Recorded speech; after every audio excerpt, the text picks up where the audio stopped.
Boom, hello and welcome to the Executive Protection Lifestyle Podcast with your host, Byron Rodgers. This podcast is dedicated to the executive protection practitioner, the private security professional. In this podcast, we're going to talk about the mental, emotional, psychological, physiological fitness that goes into being an efficient and effective executive protection agent. Whether you're in law enforcement, whether you're a mom that's looking at how to protect her children, or a father that's focused on how to protect his family, I believe this podcast has something for all of you. We might even get into some tales from the crypts of true Hollywood stories from time to time. I'm doing this podcast because I feel the reality of this job is simple. If you really want to be good at executive protection, it's more than just a job. It really is a lifestyle. And those of you who've been in the game for any serious amount of time, you already know what I'm saying is true. So if that sounds interesting to you, enjoy the show. Out.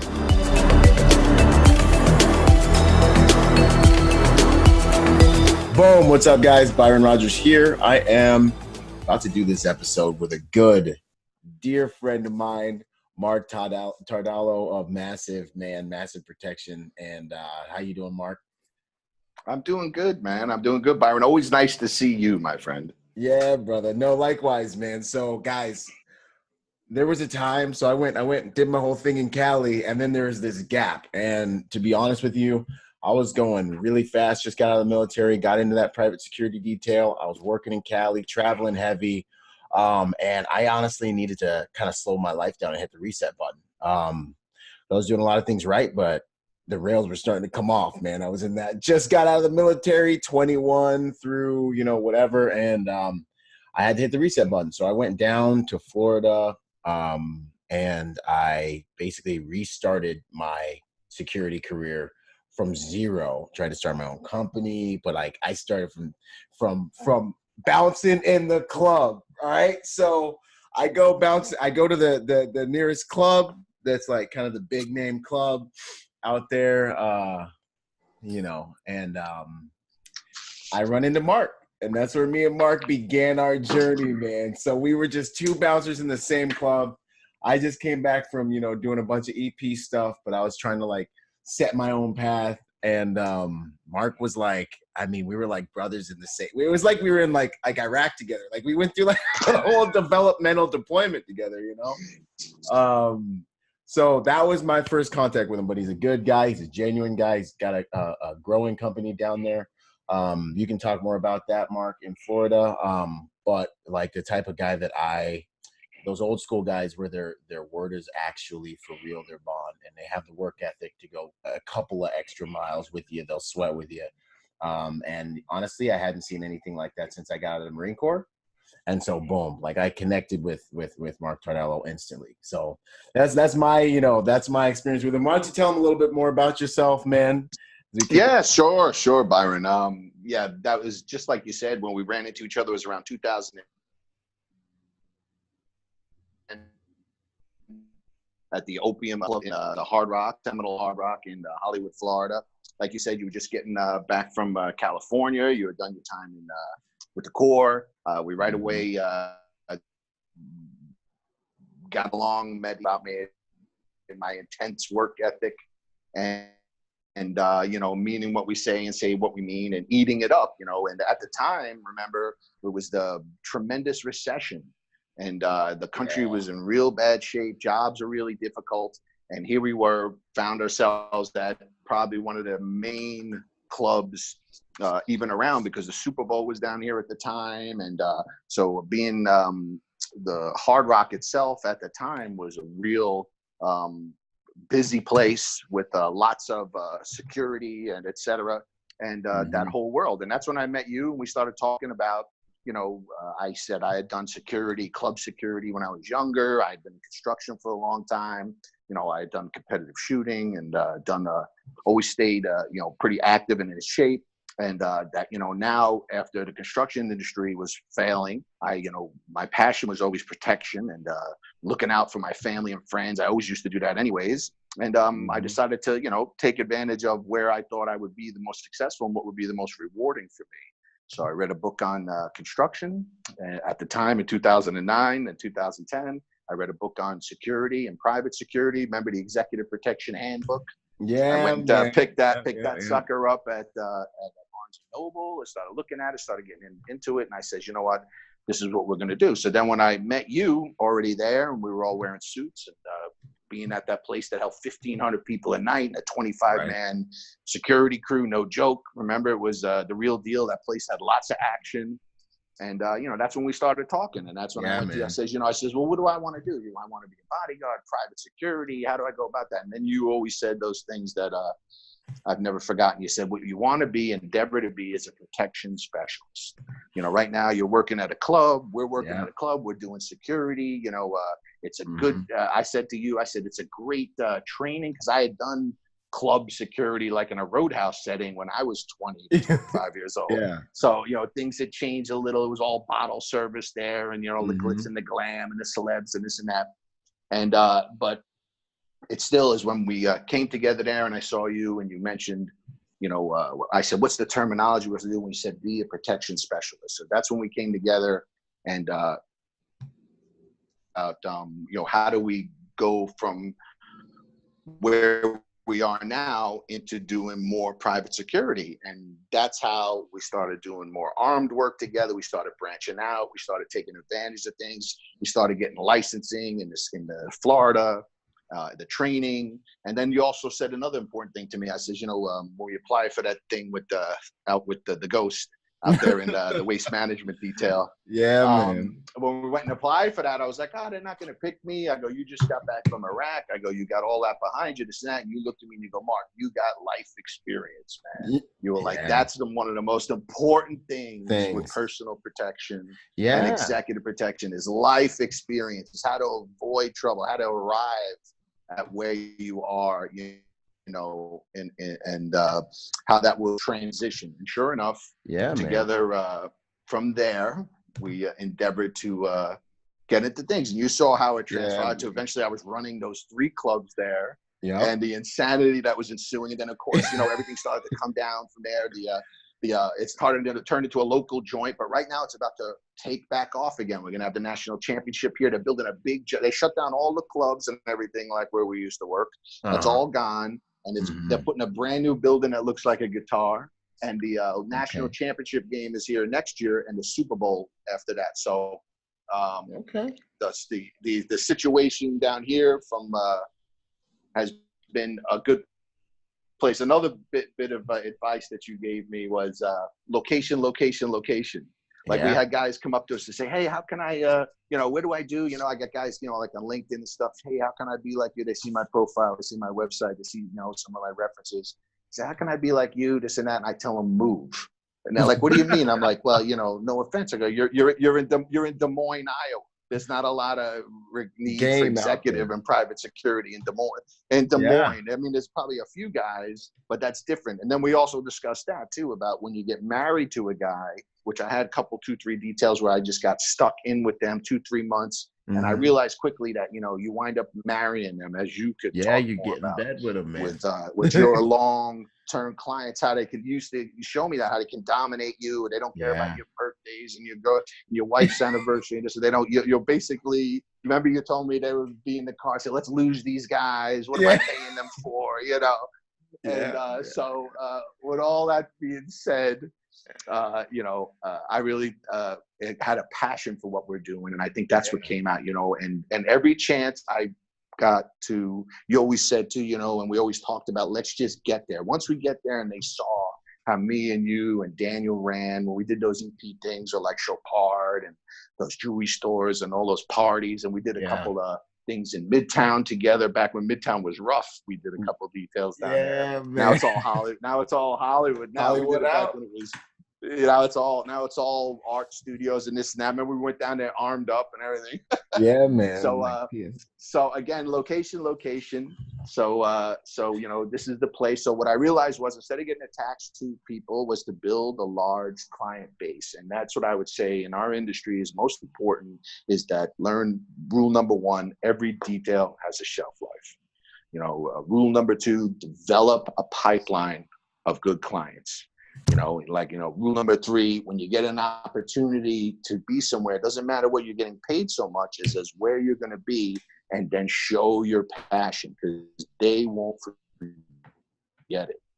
And like Deion Sanders, if you ball, you get the call.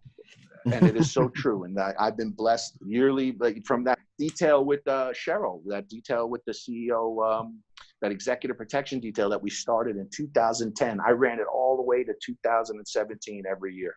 Wow. I just made that my own all around the country, from San Diego to Chicago. So again, you just have to really embrace the industry. You have to embrace it and just keep trying to do the best you can. It's not so much, things like you told me also is organically. Things happen organically are the best. The most rewarding work I do is when it's organic, man. It just happened. If you worry about it and scheme and market and try and do this and try and do that, some of the best opportunities that come to me, and I didn't say anything. I just did my very best. It's a result of just becoming the person. Yeah, I mean, like becoming the person who deserves these things, who rightly attracts these things, because you're becoming that person. Like you are that person. Like in everyone's mind when they're like, yo, who are we going to have walk the client out of the club tonight? Who are we going to have on the table?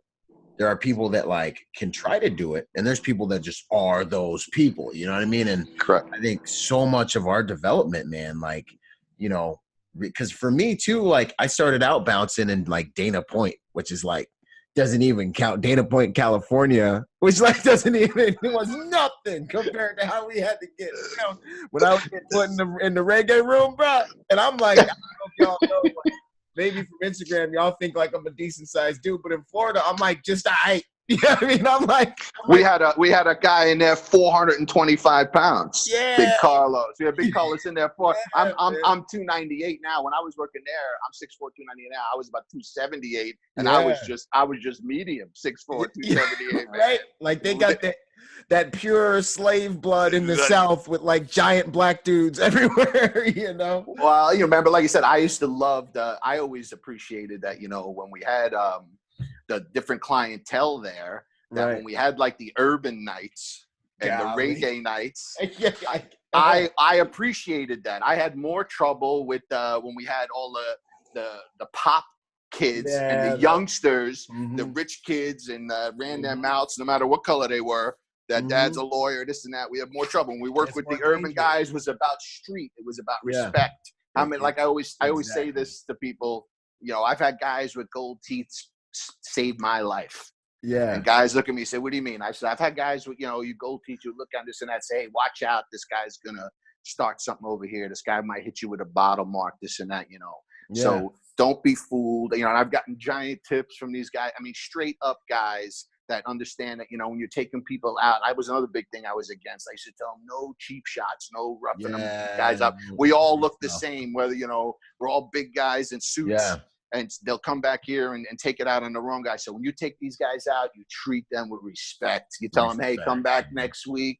I'll buy you a drink. How many times do we do that? And then these guys will watch our back when the shit went down. Yeah. I always used to tell them, I used to always say, you don't want to come to a club that's got guys up on the dance floor in the tank tops. I say, you want to come to a club.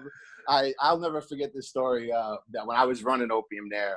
This young guy, a guy had about 4 tables right in the bottom there, right by the fountain on the main floor at opium. And big fella looked just like Rick Ross. Could have been Rick Ross. I mean, he looked just like him. We knew. But he was he's a roller. I'd seen him before, come there quite a bit, local guy. But don't forget, all those guys were local just coming up back then. Khaled used to come there, all these guys. Anyways, this fella looked like Rick Ross, and I was sitting there, and I got a call on the radio to come down. Some guys in a tank top is getting up and dancing, with the girls on the stage. Members only for the girls. I walk in there and I step on the floor, and it was an urban night. Of course, I had my 20-man crew with me. I had 2 coolers with me, nice and slow. So I walked right in there. The guy opened the thing for me. I never touched the stanchions because I walked in, and I could have walked right up and pulled him off the thing. But instead, I looked around, I surveyed, I felt the room, I screened the whole room. Must have had about 1,000 people in the club that night. It was about 2 in the morning too. I look around. I grabbed the waitress. Remember that beautiful waitress there, the one girl. She was like, I think she went to med school, believe it or not. But anyhow, she was like an ex bodybuilder. She was the head waitress. I said, "Come over here." I said, "Who has the check here?" And she pointed to that gentleman that looked like Mr. Rick Ross. So instead of me going over and pulling the guy off the table, I walked up to him and said, "Excuse me, sir." I said, "You know who I am?" He goes, "Yeah, you're Big Marc." He goes, "We know all about you. You treat us fair." I go, "Cool." I go, "You got a big tab here." I go, "You got what, 5 tables?" He goes, "Yeah, we're having a good time tonight with my people, blah, blah." I go, "How much longer are you going to come here and pay for this service if you got guys on the dance floor dancing up here?" He says, "Marc," "Marc, don't say another word, please." I says, "We'll take care of it." I says, "No problem." I says, "I just wanted to bring it to your attention. We're just going to go right over here." Right. So he called over a couple of his boys, rough boys, a couple of his guys. Yeah, They went over there, small packaged him off the dance floor into the corner. threw shirt on his face, threw him in the corner. And he sat there almost about to cry for about 20 minutes. And then finally, I came back in again. I told him, "Hey, thank you. No problem." So, "Oh, wait a second, Marc." He called the guy over. The guy said, "Oh, I apologize. I didn't mean to disrespect the club or disrespect you." And you see, what I'm getting at is the way I handled that. Yeah. A guy inexperienced, a big white guy like me, head of security, I could have walked up there, started pulling him down off the stage. Imagine how south that could have all gone. Instantly. And like you said, Instantly. and like I said, it's because I don't have any foregone prejudice against anybody. I say there's good guys and there's bad guys. Doesn't matter to me who or what you look like. There's good guys and bad guys, and that's what I'm always searching for. That's what we're looking in the eyes. For to see who is loose and who's going to be a real problem, a real threat. Otherwise, it's all just mitigating risk and bringing the calm. Like everybody says, when we show up, we're there to calm things down, not to make things crazy. Right. But anyhow, that was a good little story there. Of just doing that. Don't forget, the whole world was crazy back then. The people who had money then were all the cash businesses because of the big recession. So people who had cleaning companies and landscaping and this and that. The people you wouldn't think, man, in nightclub. You wouldn't think. And then you wouldn't think. They had tons of cash. Tons of cash. No, that was cool. So it was a flip. It was a good experience. But what we noticed, as far as how it converts over to executive protection and personal protection, is the communication, the loud blasting music with our radios in our ear. How many radios did I pull away from guys just because they couldn't be heard clearly? They couldn't control themselves. How do you communicate with with $1 million system, $1 million sound system going off? How do you communicate? Clubs is a good proving grounds if you want to go ahead and be a executive protection, because you got to work long hours, you got to work all the holidays, you got to be at attention, vigilant for hours, standing, doing nothing. Then you got to tense up and maybe save somebody's life, including your own, and mitigate risk, and then go right back to your post, like over nothing and happened. over.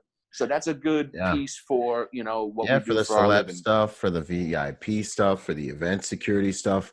100%. I think it's a good way to learn a specific set of skills with regards to protection, really, really fast, and I think to see if it's for you. To see if it's for you. To see if it's for you. Yeah, that's a great thing too. Yeah, to see if it's for you. That's kind of like learning the rough stuff without the perks a little bit, But I think too, one of the main things, one of the main reasons I wanted to, bring you on here too is because, me and you came from the indoor entry level security, and we rose, and it just over a course of how many years was it prior till I left? 2000. Well, you were probably there to 2013, to 2012, somewhere in there, and then you booked off, and then you made you move back west. Yeah, man, and in that period of time, we went from working, just the nightclubs onto working celebrities, local celebrities, and things like that, and for the guys out there that are working the nightclubs that are wondering, how can I get into this protection game? How can I level up? They hear the things I say, but like me and you lived it, you know what I'm saying? Like the work ethic, when you would come in and you had all the guys there, you knew which ones had one special quality. You know what I mean? It was the work ethic. Like, which guys could you trust, And I feel like that's how we separated ourselves, What do you think about that, man?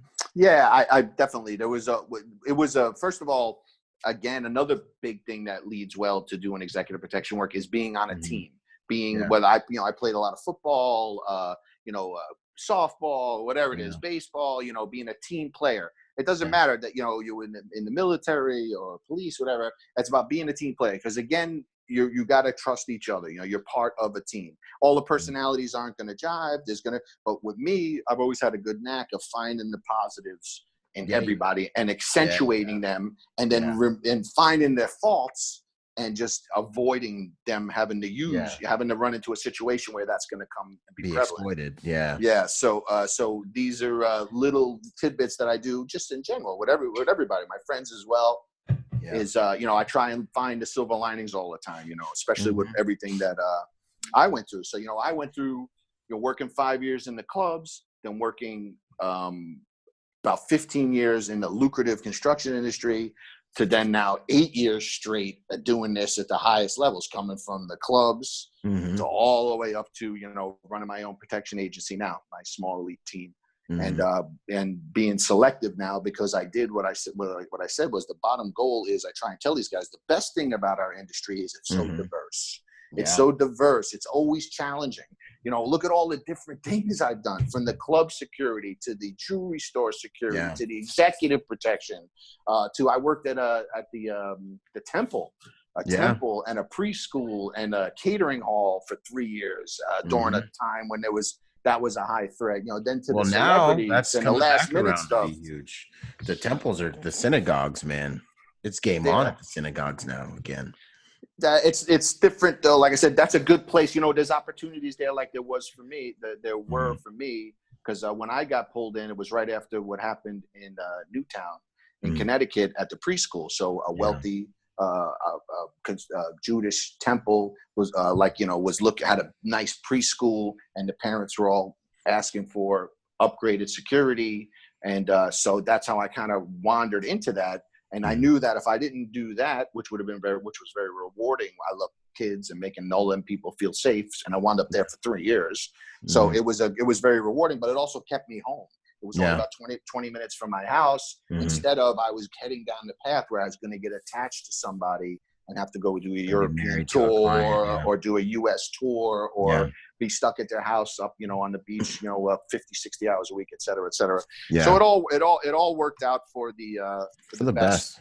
And like you said, organically, and then what I try and do is don't get so pent up in, because I like to plan everything. I like to be so thorough. But what I'm proud of myself is that, I get the call, and within an hour, I hash out all the details, which they don't want to give you any. And you know how vague. And I figure out. And then when you hit them with the price tag, then you they change it all up again. Change it 2-3 times, and the price, and so you got to negotiate and then I got to get paid. I got to get the money sent over, like actually paid.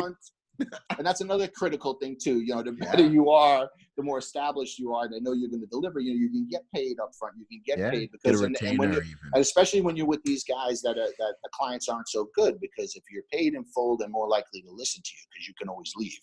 Right. So that's also that motivates them to listen to you when you say, don't be doing this, don't be doing that, et cetera, instead of you're going to kiss their ass because they owe you money, which I would never. I've walked off plenty of jobs, but I made sure I was already paid. So, but you got to figure all this out quickly. I just did some A-list celebrity work not even 2-3 weeks ago, and it's just so funny how it all transpired. That the person I got the work from, I really don't like at all. I really don't have any chemistry with. And, but you're default respectful with everyone, so they still give you the call, right? Can you believe it? So can you believe it? That's magic right there, y'all. That's how you do work. It doesn't matter how you feel.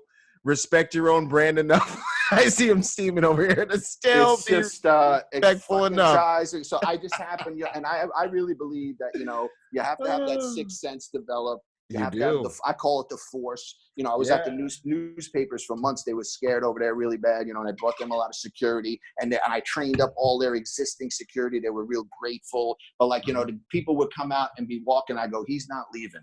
I tell the guy, the static security guy there, I'd just be sitting there, and he'd be walking. The guy would come out, executive, whatever, walk through the lobby and leave. And I say, he's not leaving. I go, he's coming right back. He forgot something in his car. The guy come back with his phone. He forgot in the car. The guy looked at me, how do you know? I go, just by how he's walking, I know what this guy is doing. So you got to be using, you got to develop your force. You got to develop your sixth sense. And the same thing with getting these last minute details from people who I really don't get along with, but they know when it comes down, we have to figure this all out. Make a play. And and of course things have to line up. Like I got this last minute high profile detail, about 3 weeks ago. I just so happened they call me at 7 p.m. I have to start the detail at 8 a.m. the next day. So right away, just the initial phone call was 7 a.m. with no names mentioned, everything, confident. And of course, I don't like the guy. I already don't like the guy because I've tried working with him a few times, and he just, he's not, it's nothing personal, like the ghost. These guys are just not very specific. I like straight shooters, especially if you're asking me to do something quickly and that could be dangerous. I need use my assets. I need to use, the quicker you can just cut through the BS and tell me straight, the quicker I can get to the giving you whether I can do it or not, how much I want, and then of course do it perfect. Because in the end game, once I start the process, except to even start discussing it, all I'm concerned with is getting the detail done perfect on my end. So in the end, so just when I happened to get a call from this guy, 7 o'clock with this high guy, and I already knew who it was. It was on a Tuesday, and some stuff happened over the weekend. And, that's another thing. When you get really good at this, when you see stuff on TV, you get calls the next day. There was an issue in the newspapers, what happened in Washington. Not even a day later, I was on a job that for 3 months straight, we provided 24/7 EP. So that's how, it's tied in. So you do got to stay up on current events and watch the news and pay attention. But anyhow, this guy was a celebrity that I seen had some issues. They call me. I know already they're in the jam because they wouldn't be calling me if they weren't. I don't get along too well with this guy. And so he must have really needed me. But he knows I can do it. So I happened to be taking my team out to dinner because they had done a beautiful job for me for a couple months at the newspaper. So I was already taking them out to dinner. Call me at 7 o'clock. I'm meeting my team at 8 o'clock, buying them dinner, and going to reflect on paying them some checks. And so as soon as I sit down, the guy don't want to give me information, blah, blah, blah, how much, 4 hours. The next day, got to go pick up SUVs, the whole 9 yards, your usual EP run. High net worth individual from private jet to mansion to jet, kind of situation. And so I wound up telling him how much. Oh no, of course, because they won't give me any information. I said, look, if you give me some. So then he's got to hang up and have his boss call me. His boss has got to call me, and I don't know what I told him, but I cut the price in half. I go, I'm so not involved with haggling. I got the guys here. I could do it. We all happen to be available tomorrow. And so just to push it through so my team would get the reps. So I would work with my team, and we just worked together for 3 months, but I wanted to keep that going and show these guys how we do it with a celebrity client or somebody high net worth individual. So bottom line is kind of really. Yeah. So I cut my price in half, took the job, executed it by 8 a.m., 3 SUVs on the job, in Palm Beach. And it executed it. It was a 4-hour gig. It turned out to be about 5.5 hours. And I told you about it, not to go into names of who it was and everything. But anyhow, be it as it may, what I'm saying is you have to be prepared to execute these things quickly to have the guys. But the only way to do that is to stay busy doing other things. So the diversity of the industry is something to capitalize on. Also, you don't get stagnant. I don't just do family protection. I don't just do executive protection. I don't just do personal protection. I don't just do transports. I do, I pick, as they come organically to me, I pick the right team to do it. I do a lot of the work myself. And whenever I start a detail, I always run all the shifts myself, even if that requires a 20-hour first shift. I've done that before because when the guys call me from the detail, I want to know what's happening. And then I'll update, even if I'm only working the 0800 to 1600 somewhere, and then got somebody 16 to 02 and somebody 02 to 08. I'll take those shifts maybe a week or two in to keep reevaluating. Post orders and threats are constantly evolving. People forget that. That's why I see these guys make these security deals and write a post orders. They never work one day on the place. How are they writing post orders? That's a good one, man. And they never go back. They never get back. Ever touch the place ever again. I say you wrote the salesman wrote the post orders here and never followed up with anybody. that's a constant thing, you know, that, okay, no, we really need the guy here, or we really need them there. Yeah. Yeah. Anyhow, be it as it may, you know, the passion for protection is what we always had. You know, like I said, I say to people, are you a protection specialist? You have to develop, you know, your passion for protection in order to do so. You have to, at a young age, always try to avoid risk. Always looked out for your friends. Always looked out for your families. You know, always tried to keep the peace. And then when you've had to, you know, defend yourself or defend people, you did it in a decent way, in a respectful way, in an honorable way. You had a code. You had a standard. And that's another thing. My standards, I see these people all the time. Another thing, like whatever kind of deals they got cooking, they try and keep this terrible standard permeating. They try to permeate this standard that's terrible. So when they run into me, they hate me. They hate me and my operation. Yeah, and that I care, and that I show up with my Vic. You know how my Vic looks, you know. Yeah. All my gear, you know. I mean, there's nothing I can't do. When I do those things for the networks, you know, I watch those guys and their assets.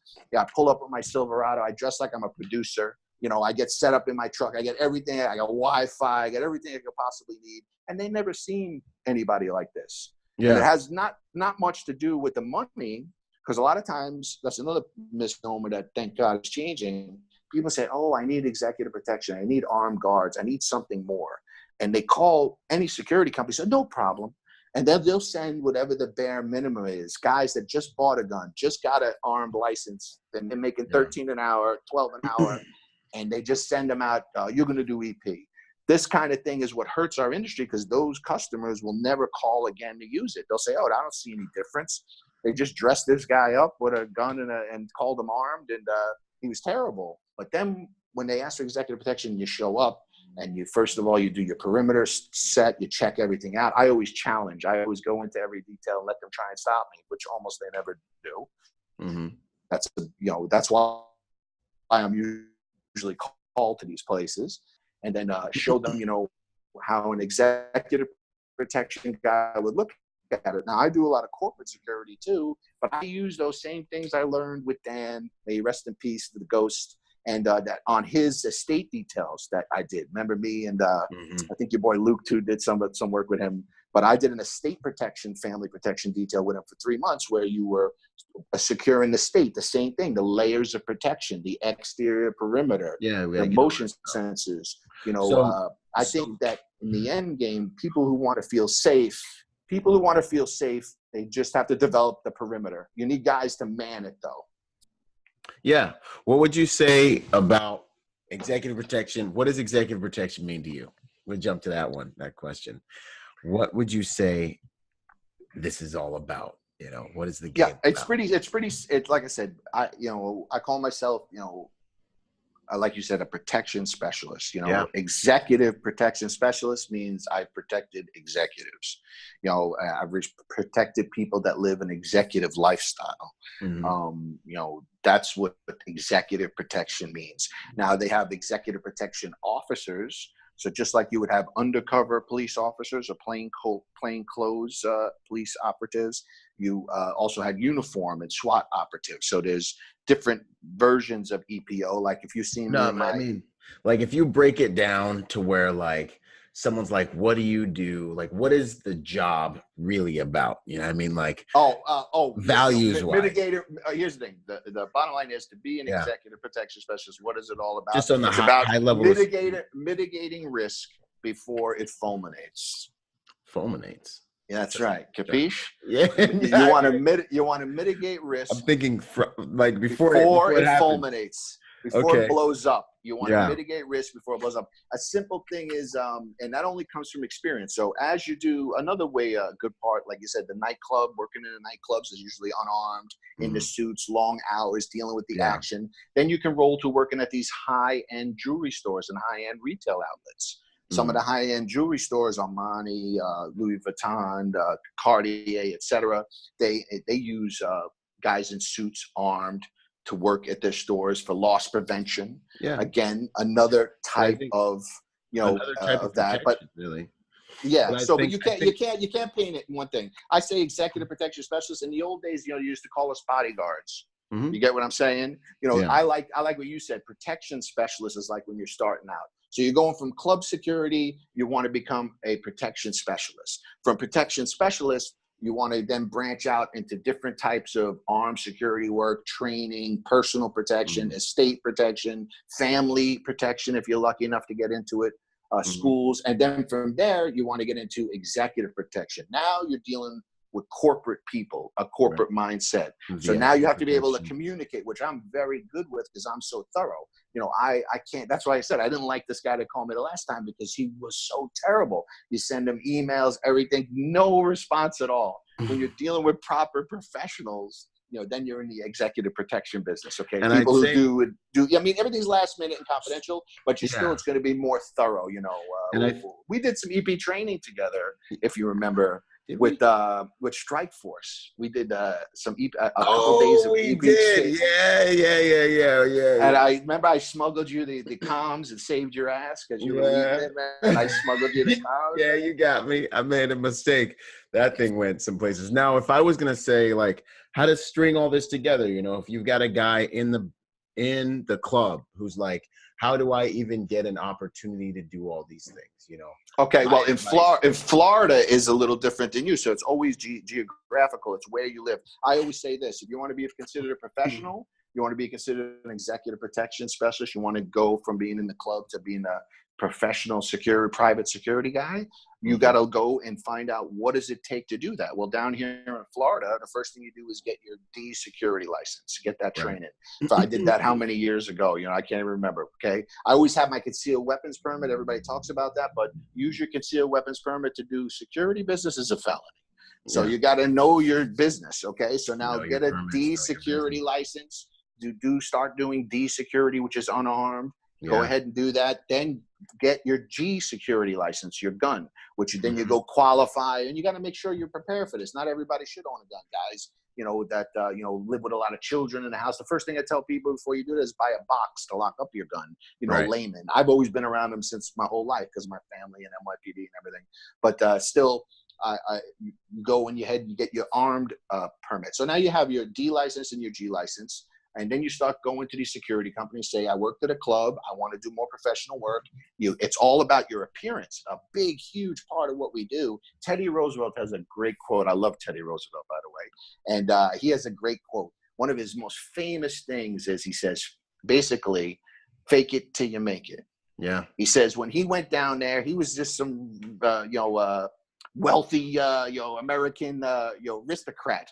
And he got his boys and said, let's go down there and let's go to war. And he got on the horse and he stood there and now he's ready to lead the charge. He never led a charge before, in the Mexican-American War, Teddy Roosevelt there with his sword and everything. He says, he never did that before, but what he said to himself was, in other words, I better look like I know what I'm doing. Yeah. I better carry myself in a certain way with a certain amount of class, a certain amount of dignity, a certain amount of respect. I better learn so fast everything I can. And then he said the more times he kept doing that and leading those charges and going into battle, before he knew it, he wasn't faking anything because now he was doing it. Correct. The same. Some of my information there might be a little off, but more or less, without Googling it all up, more or less that's the thing. Also, so Teddy Roosevelt, he's good. And like I said, so fake it till you make it. So it's your appearance. It's your appearance. So a big thing in our industry, I can't say this enough, and I'm going to tell this to you because remember I used to hand out Jolly Ranchers to everybody. Remember at the club, I used to carry a big giant bag. Another thing is your hygiene. Okay, your hygiene. I can't tell these guys enough. Don't wear too much cologne. Don't wear no cologne. Yeah. Please have mints in your pocket, and please don't tell me you don't have bad breath or you don't get it. Make sure you're using the mirror when you can to make sure you look properly. You look clean. Your brand. It's just the way you're coming off. And in our business, especially in the clubs and everything, you're going to be real close to your client. You're going to have to lean into your client to say, hey, what are you doing here? You want to get a table, who's allowed to come and see you, So you're going to be leaning in close. You're going to be talking to people. So your hygiene, is very important. How you look, how you dress, all that Mark, stuff. too, like back on what you were saying, the fake it till you make it deal, like, you know, you get your permits, you get everything you need to get positioned properly. But then what ends up happening is, you know, guys get stuck in one spot. And with that fake it till you make it deal, you know, there's so much to be said for when an employer looks at you, when other people on your security detail look at you, and when patrons who you're interacting with on a regular basis at the bar or club you're working with look at you, what do they see? And if you know, this fake it till you make it thing, you don't want it to be your whole career. But if you're trying to get out of a spot, you need to stand out by acting like you are already in the place you want to be. You know, if we talk to Luke, who snatched me up out of that bar, he's going to say, I carried myself differently. That's why they approached me rather than the other guys on that shift.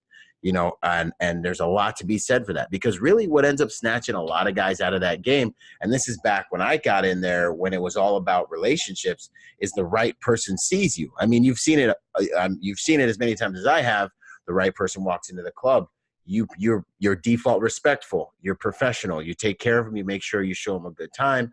And the next thing you know, later on that week, you're driving for them. And then a few weeks later, you know what I mean? You're with them on a yacht. You know what I mean? Like, this is one way that you can change the game up for yourself, is by being a consummate professional, no matter what you're always be exceptional. My tagline, and you know, you should have a nice tagline. My tagline is exceptional protection for elite clients. And believe me, every second of every day, I'm believing that you must be exceptional. But another big misnomer is, don't, you know, I hear these guys, I work for Puff Daddy. I made $1,000 a day for 3 days. And now I see the guy, he's put on 75 pounds. He hasn't worked in 6 months. They're evicting him. But he worked for Puff Daddy for 3 days at $1,000 a day. Yeah. So another little tidbit for the guys starting out might help them a lot. You know what I found very helpful? Mm-hmm. Working in the clubs, you're only going to really work Thursday, Friday, and Saturday. Remember, we only worked 3 nights a week at that club. We did. And then so during the week is your opportunity to get other things to do. Also, if you go in and now you have your D and your G license and you want to fake it till you make it, you want to try out, and you know, it doesn't even have to be that way. When you get somewhere, you just bring it to another level. You know, even I did some condo work. I got sent to condos where they were having problems and they sent me in there, and I just brought my whole thing. They paid me a lot more probably than they were getting paid. But just to help the account and just get going. But I went there, I brought it to another level, but I didn't make it my career. But it's not, it's not always about the money either. You know, a lot of times it's about widening your sphere of influences, widening the relationships you have in your life, and letting other people that have never seen you before see your work ethic. Because one of the things we talk about that I've said that you're validating is, apply to as many security companies as you can and show them all the quality of your work product until somebody gives you a chance to move up or the right relationships come into your sphere of influence. You know what I mean? Like, do you remember how we met, Dan? Do you remember how crazy that was? Yeah. We were submitting your B agency license down in Miami. Mm-hmm. I drove you, and I was submitting, I think, my G license or renewing it. And we were down there, and then some guy was in there, some old timer, ex-police officer. Remember, the guy wanted to use all the 10 codes. Okay. He was sitting in there, and he saw me and you looking able-bodied. We were both all swole up in our black polos. You know, we were going to work that night at the club or whatever. And, and so he says, oh, well, you know, I got this detail happening. It's with St. Moritz, you know, blah, blah, blah. Remember, maybe you guys would be interested. And then look what that turned into. Okay. First of all, we met Dan. We would have never met. We would have never met Dan if that didn't happen. That's true, huh? And that's how it works, man. And so the moral of the story is you're always interviewing. Good to go. You go to get your license. You're in the space. You're interviewing. You're out at the store. Someone could ask you what you do for a living. You're interviewing. Your brand equity has to have integrity. It has to be total. You have to just be the person. Yeah. I mean, like if me and Mark were like faking it when we were working, but then when we're walking the streets, we're just walking around and we're looking a certain way and we're not being as classy and respectable as we want our work product to be, that guy would have never approached us. You know what I mean? That opportunity, that whole path, we would have had to have found some other way. You know what I mean? It just wouldn't have happened. And then, you know, we met Rodgers. And it's organic. That's organic. I still talk to him. Yeah. Rodgers, big time, man. He was a famous guy and respected. I had lunch with him. He came here and had a coffee with me about 2-3 years ago. But anyways, that was one thing, though, I will say is remember this, guys. So now if you're getting these opportunities, you're going to get a chance to do some executive protection. You're going to go to an estate. Yeah. Like I get these all the time. People Yeah. are threatened on social media for whatever the case may be. Yeah. And whatever it is, either way, it doesn't matter the leanings, but something happens, somebody threatens them, gives their address up on multimedia, says go to this guy's house and do this and that. So then I get sent over there and send my team from 7 in the morning, 11 at night to protect the assets and make sure if anybody comes, we already have a demonstration area for them, all the heavy duty, high-end EP stuff. But I send my guy there. I just brief him. I handle all that. I say, okay, well, now you're here. You're going to work with this other guy who I'm joint doing the company with, and you're going to work there with him. So here's a little tidbit. So now you go there, right? I've already sent you there. You were maybe a regular guard, just an armed guard, and now I saw you and I'm giving you an opportunity. You were making maybe $13, $14 an hour. You were top in that regular guard work. Now I'm going to pay you $20 an hour. Yeah. And I'm going to give you 12-hour shifts. Okay. And you're going to go do these for me. And this is what it is, state protection at the highest levels. So now I send you there. You're already there. So now you got to carry yourself like you're already there. The last thing you want to do is start talking to the other guys. Hey, how'd you get this job? Where, I'm available anytime. I do this. I want to do executive protection all the time. Can you hire me? Who's your boss? What's his number? Or when somebody comes in to take care of the estate, the land, a gardener or something. Hey, how you doing? I do this all the time. I'm just working for Mark. It happens in real life, guys. So I'm telling you guys, if you're a real professional and you're already there, you're already there. Right. You're already doing the protection. So don't go running your chops, like act like you've been there before. Make sure, it's okay to, at the end of the detail, if a guy likes you, then he's going to say, hey, what's your name? What's your number? Maybe we can do another detail together. He's going to ask you. You see what I'm saying? You shouldn't come off, especially if you're just starting out, as asking them, how'd you get this job? What else do you do? I'm available all the time. That comes off looking real bad, because then that spreads right away. So then that spreads right away. That guy's going to say, hey, this guy Mark sent, he showed up on time. He did his job, but he wouldn't shut up. All he wanted to know was what I did and what your number was and blah, blah, blah. So, and then of course, I give the guy a chance. I'm like, don't forget, these guys are just starting out. So now if I have the opportunity, if they don't make an egregious error, I say, pull the guy inside. I say, look, we're already EPOs. We're already here. So you don't have to be marketing and trying to sell a job that you're already working on. And don't be trying to get, other jobs that looks bad for you. And most of the good guys will say, oh, I'm so sorry, Mark. I just didn't know.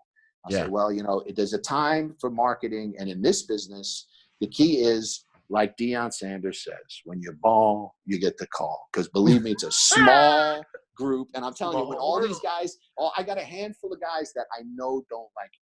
I know they don't like the questions I ask them. They don't like that. If they don't email me in 24 hours, there's a big problem. It doesn't even matter if they don't pay me. I'll get more mad at them not emailing me than not paying me. It's just and I'm trying to work on that with me, because some people don't do that. But I damn it, I'm not going to lower my standards. What I figured out is the people that I don't develop a chemistry with, I can still work with them, but it'll be limited.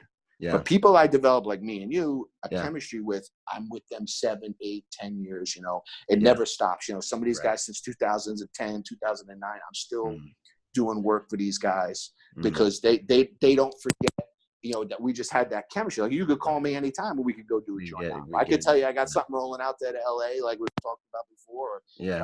We met up in San Diego there, but if I called you and needed to do that, like I was doing the detail out there, no problem. If you're coming to Florida. So that's another thing also too, that I'm getting a reputation too. You want to be able to be a strategic partner. So again, we were talking about the levels and how to get into the industry. So you get your D license, you get your G license, you get some experience doing regular security. You could even do armored work, armored cars.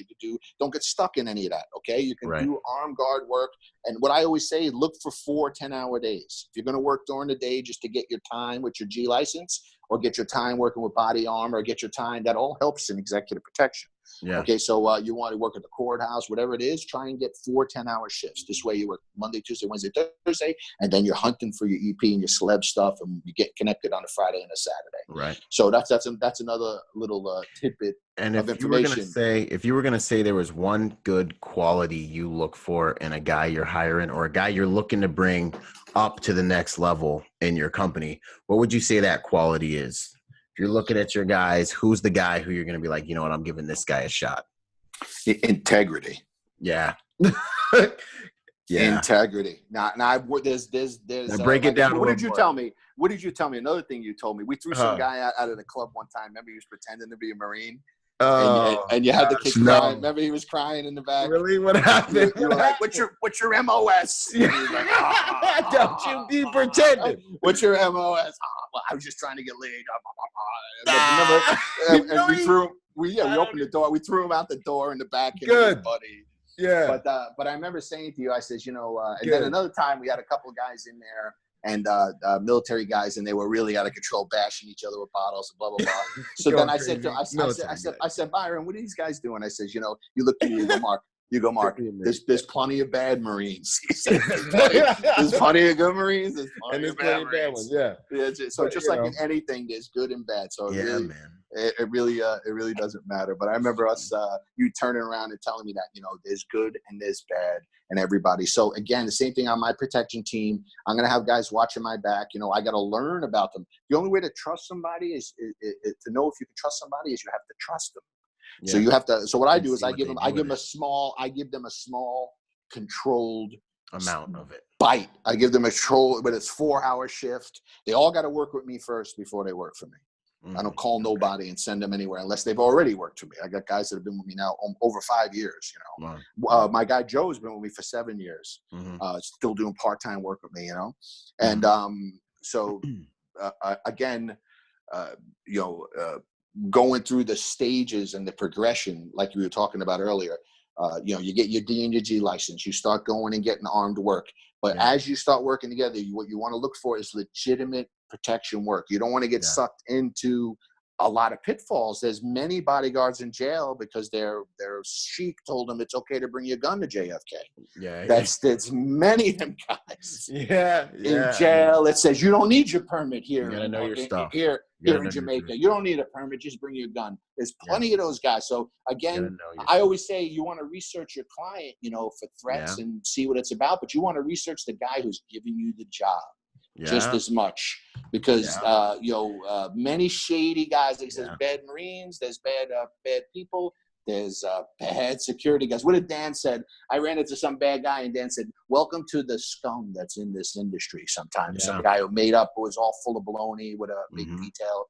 So, well, a lot of guys, the mistake they make is they get an opportunity to work and they're so hungry they just ask how much it costs, and they don't really do their diligence on their client, on the company calling them, and all these other things, and they get taken advantage of. Man, they don't end up getting paid. So many things can happen.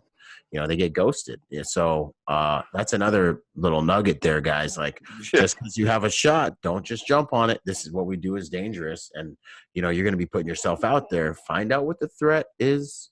Find out why they're hiring. Again, integrity. Integrity. Feel the integrity for somebody you're talking to. That's why, these guys who I really don't get along with, a couple of the guys I do business with, that's not that I really don't, it's nothing personal. I can be friends and have a beer with these guys, but the way they're conducting themselves, in other words, not straightforward, not direct, all stuff that I love, because they're not conducting themselves that way, it makes me think that their integrity isn't where it should be. Right. That we're not on the same page, that we don't have that synergy there, just from the integrity. Things can be different. You can work on a lot of, not returning emails or not doing this, or not doing that. We can get by that. You see what I'm saying? Yeah. Operational difficulties we can get by, but disinformation, asking me to do things that aren't actually happening. I've had guys, try and book me to do things that I know weren't happening. I mean, what's that all about? I don't understand.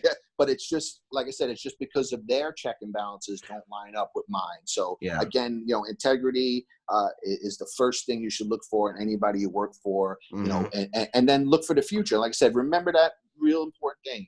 Every detail has a shelf life. So always be trying to build your pipeline of people that trust you to avoid risk in a professional way. And then once it gets out there that you can do that, and once you bring guys in to work for you because you got work, you get a nice detail 2-3 months, or you get a detail that's 24/7, requires 4 or 5 guys to do 7 days a week, Then when you start bringing these guys in and you're weeding them out, you're already starting with guys who are managers or just getting out of the National Guard or been in the security industry as a regional supervisor.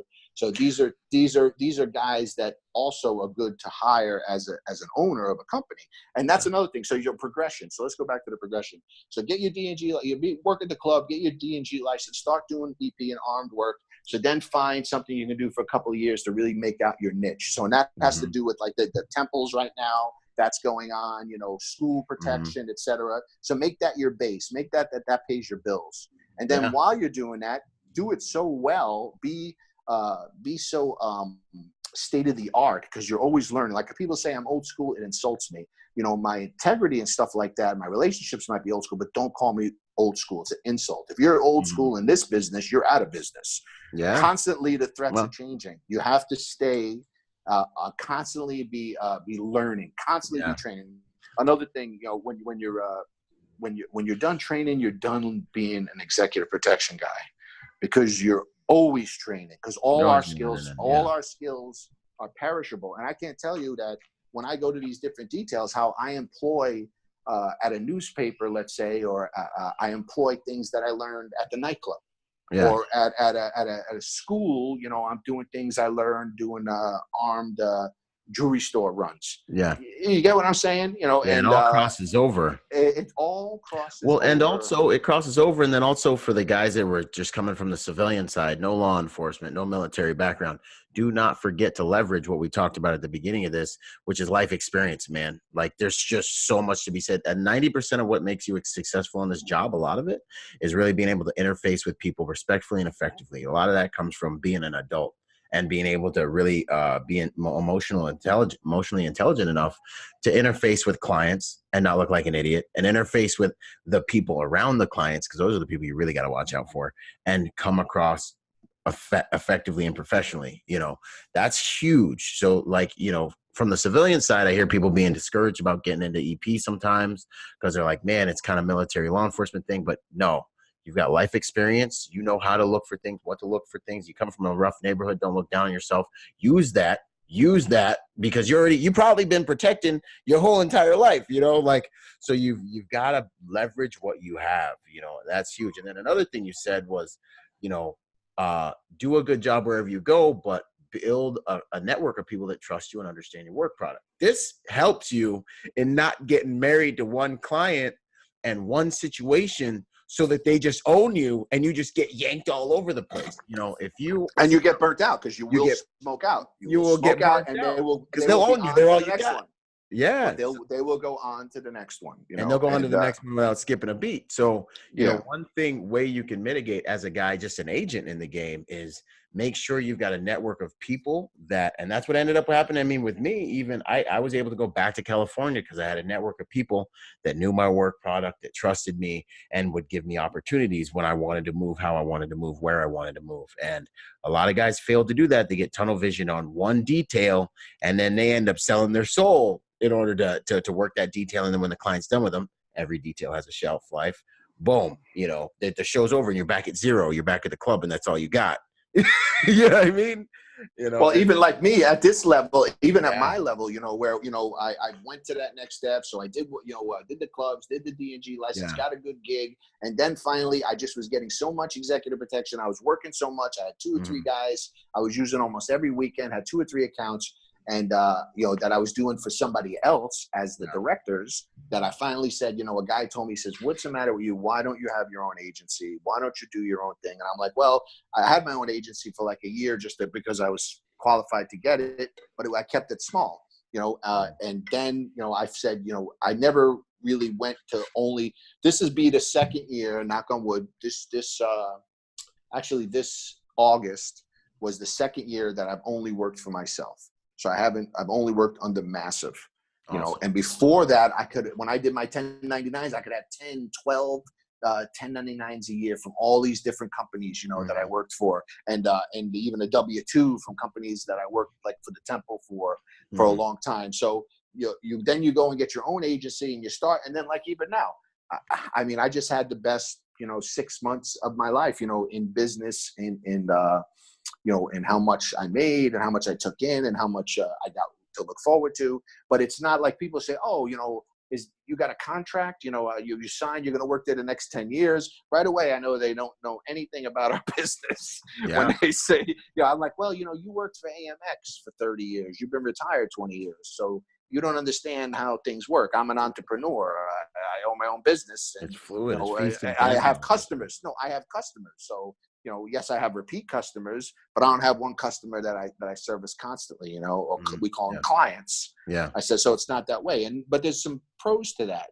Okay, now you don't have the, the stability. You have to have faith. You have to have faith in yourself. You have to have faith that you did so good that you're bettering yourself and giving such a good product that organically you're going to stay busy. Yeah. You still need to do the little things. Another thing I'm against the social media and my website. That's it. That's all I use. I try and keep my fingerprint down, because when I'm with footballers and guys like that, I make them give me all their phones, et cetera, et cetera. So I don't want to look like a hypocrite. So, but there's ways for me to market. There's things I can do on LinkedIn where I spend my time and start meeting people around the country, So you want to be not only eventually a freelance executive protection specialist, but you also want to be a trusted strategic partner with other agencies. Because again, a detail that originates in Los Angeles that's coming to Florida, you can't. They always, we're in the best places, Florida, New York, and Cali, LA. So best places for what we do. But when they're coming here, when they get off the plane, when I go on the tarmac with my guys, we're all got our licenses, we all got our insurance, we got our experience, we're trained, we're qualified. If God forbid anything should happen, we got our insurance. We're totally legit. You see what I'm saying? So once you get known that they can call you with these short notices, which most of the celeb stuff is, when they they're going to call you because you can execute that. And now, even though I did that detail and it wasn't a big earner, I mean, what do you call a big earner? $100 an hour, but you only work 4 or 5 hours. I mean, I paid my guys $50 an hour. They were real happy, but it wasn't like a big money maker. But from that thing, still, just to run it the way we did, and for the guys who are watching us, the assistants, the celebs, those guys, I gave you the names, not to mention names, but they don't forget, believe me. Like, who was that guy? When they're coming back there again, and they were there, they had a big threat. They had a big threat on them. So when they say, who was that guy? We're going back down there. We want that guy again. Yeah. So and that's what happens. You have to be there. That's what happens. Is it becomes more valuable for you to start that relationship off properly with that client than it does to nickel and dime them as much as you can on the contract, especially on, its inception. Like, one of the biggest principles that I would say everyone should keep in mind is value the relationship over the money. Value the relationship over the money. The relationship's worth way more than the money. If money ever gets called into question, default, let the client be right. Let them have what it is they believe is fair, because them thinking that you're a fair and good business person and a fair and good agent is going to pay you more dividends in the long run. And even if they don't ever use you again, what they're going to say about you is also, it's a type of equity that you want out there in the universe and in the industry, That's something that I'm big on. I'll always value the relationship over the money. Now, another question for you. What would you say were probably the hardest lesson you've learned in private security? What's the hardest lesson you've learned? And then we'll go into a happy one, but we got to do okay. Both. Okay. Well, the hardest lesson I've learned in our business is that you don't get used to anything. Yeah. Okay. Don't get used to it. You got to manage your finances correctly. You have to make sure that you save for the downtime, the feast for the and famine training time, right? The fast, just like any business. Be a businessman. Be an entrepreneur. Yeah. When you're an entrepreneur, when you're an entrepreneur and a businessman, get your corporation, get your LSC, be a businessman. Because when you're an entrepreneur, what that means is you're willing to risk your personal security to make your business work. And so when you live by that mindset, it takes discipline. So that was one of the hardest things I had to learn, is that I'm working with Dan, making $12,000 a month for 3 months, and then saying, oh, well, we're going to bring you here and we're going to use you here, and then never hearing from the guy again. That was a hard lesson to learn. Yeah, I bet. That was a hard lesson. The ghost. But as the time went by, and after I started learning more about the business, learning about the clients, learning about, what he was going through and how he was rolling. He paid dividends by teaching me, how not to do things, how not to roll, but at the same time, I learned how to adjust my expectations. Yeah. And that's where I came up with the whole thing with, every detail has a shelf life, and build a pipeline of clients that trust you. And then also another thing we learned from Paul, and Paul, I think, just went to another company now, but Paul was excellent. Remember we met Paul from St. Moritz, ex-Navy intelligence guy, real solid guy. He told me, I says, hey, can you get me a job, when we were starting out there, I said, can you get me a detail, I want to do more celebrities. I want to do more athletes. I want to do more of these, these spokespersons. I guarded some spokespeople for them,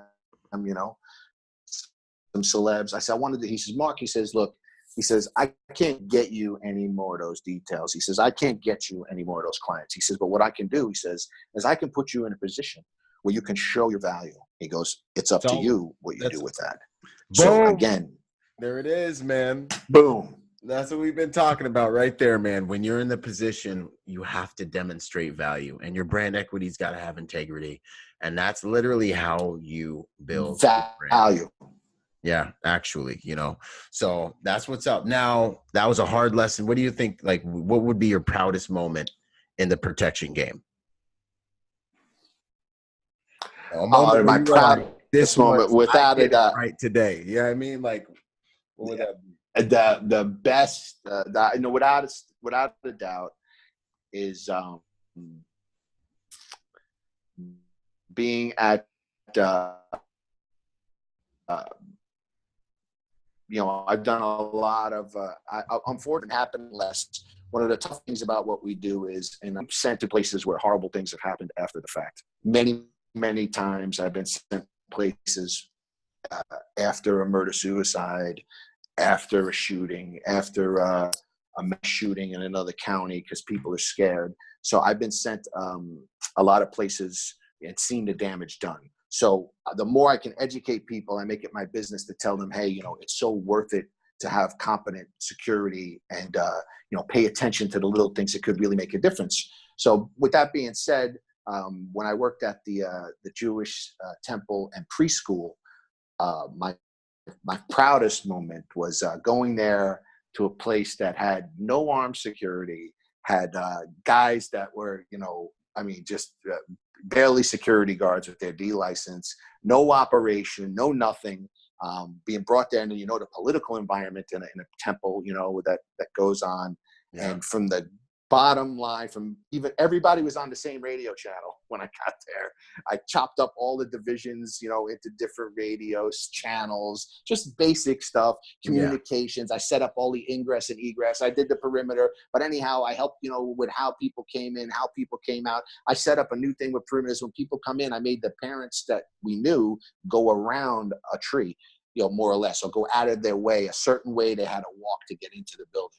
Because if you walked a different way, you stood out to me, means you hadn't been there and you don't belong there. So, and I would catch them 200 yards from the kids. So, you see what I'm saying? Little things like that. But when I finally, after being there like a year and being successful and being in there and a lot that was going on, after seeing, all those parents came to me, I wasn't, I was probably there about a year and a half.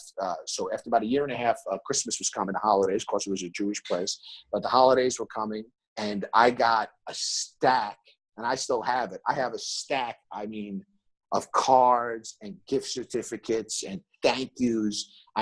You couldn't imagine, from all these parents and people and associations and but all the moms, especially, and dads of all these children. And 3 years, so the 3 holidays, they spoil me rotten, as the director of security. Because now, not only did I train them up to that, but I showed up there with my vest on, fully tacked out. I kept a couple of their existing guys, sent them for training. I brought in my guys. I sent up a whole executive protection team until after 3 years of being there, my EP stuff got so busy again that, you know, I left. And they still today, even though the company I was with ain't there and a lot of changes have gone down, they're still using the same call signs that I put in for the key people. They're still using my routines for the perimeter and the access control. I know one guy is still there, and he says they're still using all my stuff. You know, it's not being directed by the guy who originated the whole thing, but they're still using my set pieces systems and my system, my massive system, which is really to stop, you know, active shooters by using the perimeter and the access control. And so that would be my most rewarding moment. Is, you know, and I still got them. I have 3 giant bags full of the cards. But I mean, Byron, I'm not even kidding. Over $1,500 in gift cards. I mean, I didn't pay for Starbucks for 16 months. And I mean, not just Starbucks. These people are so generous, so generous. Yeah, I mean, you can't imagine cologne and expensive gift certificates, $50, $100 cash, you name it. And nobody had ever gotten anything like that at this place, apparently. And or since, because, you know, and then after I left. But for 3 years, all those people, and then I made some relationships that even after I left there, I wound up going to work for a couple of the parents that worked there. They saw what I could do. They had me go to their businesses and implement the same procedures, and they're using them there. But that is my proudest moment, seeing all the cards, and I still keep them very, very fondly in my office. And I go to them every now and then, from all the parents and the pictures of the kids. And so, again, the work very rewarding. You know, and you do go to places after bad things have happened, but now it's good to see that people are starting to realize that, you know, you insure your car. You know, I mean, I have 2 kids, 2 teenagers, and a couple of cars and this and that. So, you know, my insurance is $600-700 a month for my car. So imagine if I had a Bentley and a couple of jets, et cetera, et cetera. So, you know, what's your insurance a month? $20,000-$30,000 a month. But you don't, you know, you go out to dinner and spend $2,000-$3,000 on dinner. You drive your $300,000 car. But you don't spend $500 a night on somebody to make sure you get there safe and get home safe, and nobody messes with you, and nobody messes with your car, and you don't get a DUI. And that person is legit, licensed and insured. He has his own coverage. He releases you from that liability. So that's the kind of thing that I'd like to see more, and I'm starting to see more of it, where they're realizing that, you know, for $500 a day or even $1,000 a day for day and night to have somebody, you know, it's all about the value. Show your value. So that would be my proudest point, is making those kids and parents feel safer after a bad time. That's awesome. And that basically, I mean, it sums it all up. You know, it shows how rewarding the industry can be and what we do, and how it pays back real dividends. But then really, just to sum it all up, because we're about out of time, is, man, everywhere you are, no matter what detail you're on, you're always marketing, demonstrating value, and you're showing everybody where you want to be by your work product. You're working everything you can get your hands on. You're vetting the people and places you're working for, but you're working everything. And essentially what you're doing, from the doorman spot, from the club spot, to even as a new company, you're widening your sphere of influence. That's the people that you're touching, the people that you're interacting with. You're widening that sphere of influence, and you're giving all of them a positive experience with your work product, whether it's you as an individual or it's your at the company level, the different people that you're working with, and the people that are working for you, and the people that are working next to you.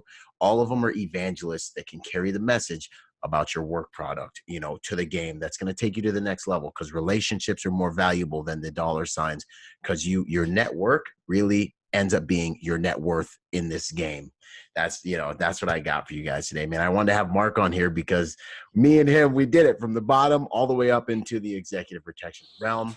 You know, and we're still going. Yeah, we're still growing. Yeah. And a couple of little things I like to say: don't be afraid to go after your passion. If you really do have to have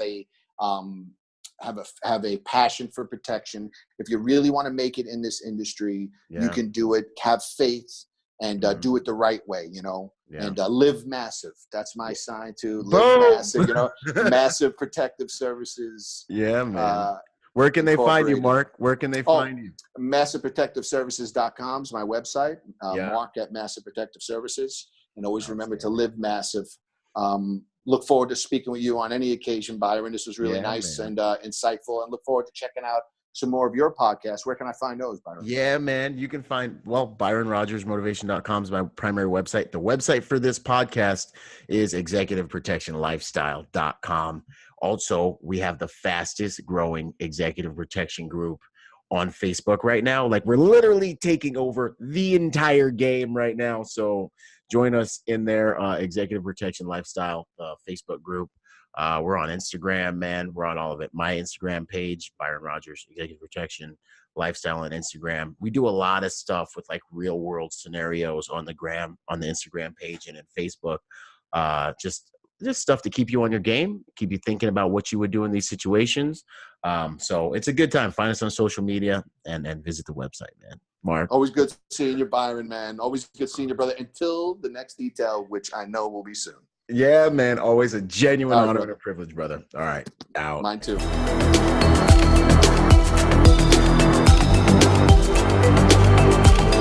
Boom. And to support this podcast, go to executiveprotectionlifestyle.com and contribute to our Patreon account. That Patreon account is what helps me make this podcast possible, contributing to this brand, what we're doing here, making it so that I can bring better guests on, making it so that we can plan more events and just expand the contribution to the private security industry, and also to making America a safer place by teaching people how to protect themselves and the mindset behind that, the lifestyle behind that. You guys are already killing it. $1 a month, $5 a month, $10 a month, $20 a month, whatever you can do that you know you would probably just lose in the mattress anyway or spend on McDonald's. Hey, you want to put it towards something that's going to good use, put it towards a podcast, and get involved in our Patreon account at executiveprotectionlifestyle.com. And if you want to find me, that's byronrogersmotivation.com. Do whatever you can, contribute whatever you can to that Patreon account, because it makes all of these things possible, ladies and gentlemen. So much love. Thank you, and thank you for making those contributions. You guys rock. We're already doing amazing there, and it's just because of you guys. So thanks once again for those contributions. Boom. I hope you guys enjoyed that episode of Executive Protection Lifestyle Podcast. This whole entire thing actually just started off as a Facebook group that blew up and is one of the fastest growing, if not the fastest growing, executive protection Facebook group online. So if you haven't joined the Facebook group, join the Facebook group. Follow us on Instagram and check us out at executiveprotectionlifestyle.com. If you want to find me, that's byronrogersmotivation.com, and I'm on all the social media platforms, Instagram, Twitter, Facebook as well. So until the next podcast, y'all, stay sharp out there. And as I say it, one mind, many weapons. Talk soon. Out.